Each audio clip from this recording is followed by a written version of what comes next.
মধ্যপ্রাচ্যের দেশ ইরানের রাজধানী তেহরানে পারমাণবিক ও সামরিক স্থাপনাকে মূল লক্ষ্যবস্তু করে একাধিক হামলা চালিয়েছে ইসরায়েল।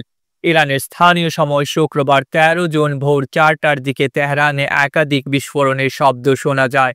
এর কিছু সময় পর তেহরানে তখন ভোর ৫টা ৩০ এবং ইসরায়েলের অন্যতম প্রধান শহর তেল আবিবে ভোর ৫টা।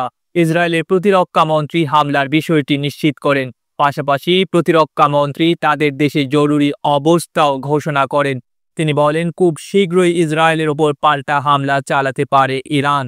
ইসরায়েল ইরানের ওপর যখন এই হামলা চালায়, ইসরায়েলের মানুষ তখন ঘুমাচ্ছিলেন, কিন্তু সাইরেনের বিকট শব্দে এবং মোবাইলে জরুরি সতর্ক বার্তা পেয়ে তারা জেগে ওঠেন। এদিকে ইসরায়েলের প্রধানমন্ত্রী বেনিয়ামিন নেতানিয়াহু এ বিষয়ে বলেছেন, এই হামলা ইরানের পরমাণু সমৃদ্ধকরণ কর্মসূচির কেন্দ্রে আঘাত হেনেছে এবং এটি অনির্দিষ্টকাল চলবে। ইসরায়েলি সেনাবাহিনীর এক ঊর্ধ্বতন কর্মকর্তা জানিয়েছেন, এই হামলার লক্ষ্য ছিল ইরানের পরমাণু কর্মসূচি ও অন্যান্য সামরিক ঘাঁটি। তিনি আরও বলেন, ইরানের কাছে এত বেশি পরিমাণে পরমাণু উপাদান মজুদ রয়েছে যা দিয়ে তারা কয়েকদিনের মধ্যেই পারমাণবিক বোমা তৈরি করতে পারে।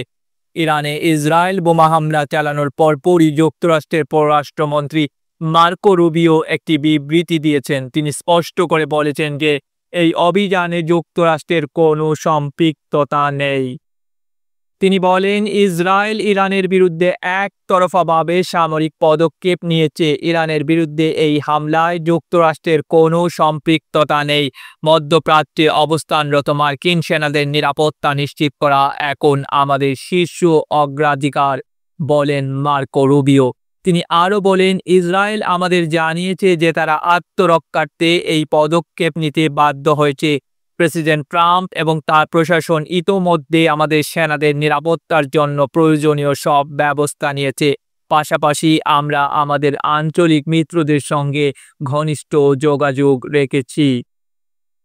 মার্কিন পররাষ্ট্রমন্ত্রী সবশেষে সতর্ক করে বলেন, আমি স্পষ্ট করে বলতে চাই, ইরান যেন যুক্তরাষ্ট্রের স্বার্থ বা কোনো মার্কিন নাগরিককে লক্ষ্য না করে। এদিকে প্রেসিডেন্ট ডোনাল্ড ট্রাম্পের তরফ থেকে এখনও কোনো আনুষ্ঠানিক বক্তব্য আসেনি। তবে মার্কিন প্রেসিডেন্ট ডোনাল্ড ট্রাম্প ইরানের সাম্প্রতিক ঘটনাবলীর প্রেক্ষিতে সাংবাদিকদের বলেন, যুক্তরাষ্ট্র চায় না ইসরায়েল ইরানে কোনো হামলা করুক। যতক্ষণ পর্যন্ত একটি চুক্তি হওয়ার সম্ভাবনা রয়েছে, ততক্ষণ আমি চাই না ইসরায়েল সেখানে ঢুকে যাক। প্রেসিডেন্ট ট্রাম্প সতর্ক করে আরও বলেন, এই মুহূর্তে হামলা হলে তা আলোচনার সম্ভাবনাকে নষ্ট করে দিতে পারে। তবে ডোনাল্ড ট্রাম্প তখন এটি স্বীকার করেন যে হামলার বিষয়টি খুব সন্নিকটে চলে এসেছে। তিনি বলেন, আমি বলছি না এটা অবশ্যম্ভাবী, কিন্তু যেভাবে পরিস্থিতি এগোচ্ছে তাতে মনে হচ্ছে যে এটা হবে। তিনি আরও বলেন, তিনি সংঘাত এড়াতে আগ্রহী। একই সঙ্গে ইরানকে ইঙ্গিত করে তিনি জোর দিয়ে এও বলেন, আমরা চাই এমন কিছু তাদেরকে দিতে রাজি হতে হবে, তারা এখনও সেগুলো দিতে রাজি না। হামলার পরপরই তেহরানের প্রধান আন্তর্জাতিক বিমানবন্দরের সব ফ্লাইট স্থগিত করা হয়েছে। ইরানের রাষ্ট্রীয় টেলিভিশন জানিয়েছে, হামলায় আবাসিক এলাকা ক্ষতিগ্রস্ত হয়েছে এবং শিশুদের মৃত্যুর খবর পাওয়া গেছে। এছাড়া ইরানের ইসলামিক রেভলিউশনারি গার্ডের প্রধান কার্যালয়ের ওপরও হামলা হয়েছে। এতে নিহত হয়েছেন IRGCর কমান্ডার হুসেইন সালামি। এর বাইরে হামলায় ইরানের শীর্ষস্থানীয় 2 পারমাণবিক বিজ্ঞানীও নিহত হয়েছেন।